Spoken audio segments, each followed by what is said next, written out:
Không phải ăn gì Pú trong nhằm sạch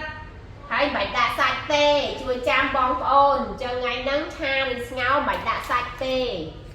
sạch sạch sạch ấy cái chai sạch cái chô ồ sạch cái chỗ xin ăn gì sạch mòn đấy lươn lươn tí vào chai mong mình nó vậy nè bạch thấy pú còn là cha sạch chứ rồi nói mẹ sạch cái chỗ bị khang cà phê sọc khang cà ván khang ឆ្លោះជាមួយពូឥឡូវយើងមកធ្វើការលាងមាន់លាងផ្សិតឲ្យស្អាតដើម្បីធ្វើទឹកស៊ុបអ្នកនរគ្នាមាន់នេះគឺមកពីខាងភ្នំកវាញដែរបងប្អូនគាត់ឲ្យមកគឺមាន់ស្រែធម្មជាតិប៉ិតឥឡូវមកធ្វើការដាក់ស្ងោរមាន់ហើយស្ងោរផ្សិតតែម្ដងអ្នកនរគ្នាដាក់គ្រឿងតាមចំណង់ចំណូលចិត្តមិនដាក់ច្រើនក៏បានក៏មានជាតិដែរមានសាច់មាន់ផ្សិតហើយមួយចានទៀតស៊ុបផ្សិតសុទ្ធអត់មានសាច់ទេពូថាញ៉ាំអត់សាច់ក៏បានដែរអញ្ចឹងឥឡូវដាក់ផ្សិតសុទ្ធឲ្យហើយចាំមើលគាត់មានចំណាប់អារម្មណ៍បែបណាហើយយើងធ្វើការដាក់គ្រឿងគាត់ទៅ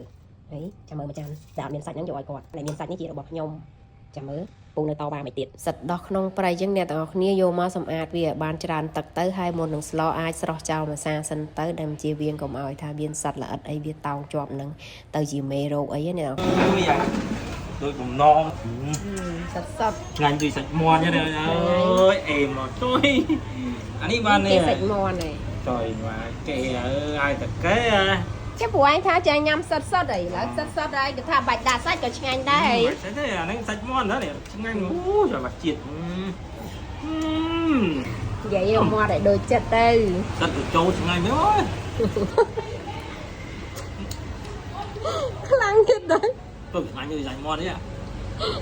មិនខ្លាំងទៀតទៅហើយអេមអស់ណា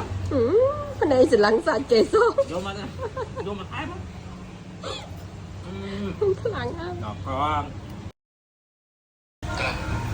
ចុងក្រោយសាច់ដដែលអត់មានសាច់រោរឿងគេចានគេមានសាច់មានកោះដល់ពេលខ្លួនឯងអត់កោះរោរឿងគេឥឡូវចុងក្រោយមកយកចានមានសាច់វិញដដែលគ្រាន់បើទៀតតែពូបន្លែទៀតអីសុបសិតអីឈ្ងោកអីបានឆ្ងាញ់ឈ្ងោកអីខ្វល់ពីសត្វលោកទេលោកថាបងប្អូនจะคิดតែកោសម្រាប់បានមកខ្ញុំតែលោកមិនគាត់តាំងទេមកនាងមិនជឿ